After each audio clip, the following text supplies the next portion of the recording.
Hi friends, welcome to 5 Minutes Tech YouTube channel. Here is iQOO Z9s 5G smartphone. In this video, you will learn how to restart your phone iQOO Z9s 5G. First of all, you go to the power off menu so that you will have restart option there.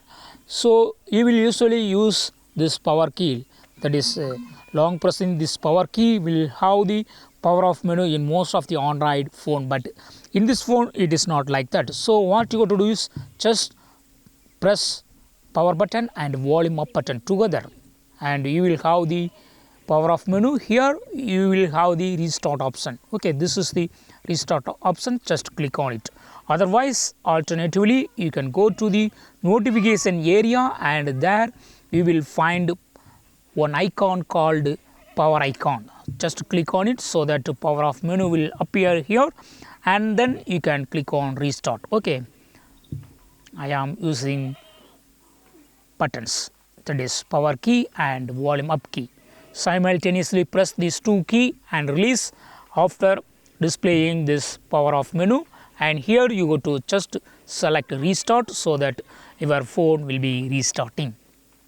So in this way, if you would like to restart your phone in some situation, just use power key and volume up key. That is combination of power key and volume up key will work for bringing your phone to restart mode. Okay, yes, now it has been restarted and after switch off, it will switch off then restart. Okay, yes, it's loading now, just wait. iQOO 5G is loading.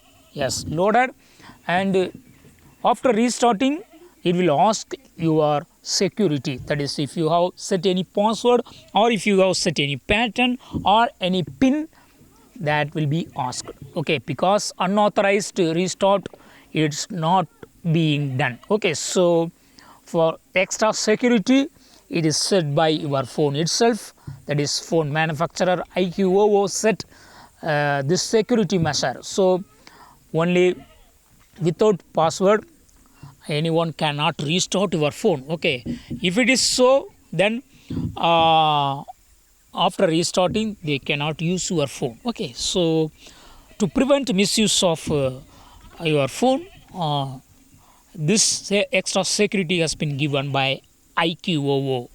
That's all friends, thanks for watching, bye.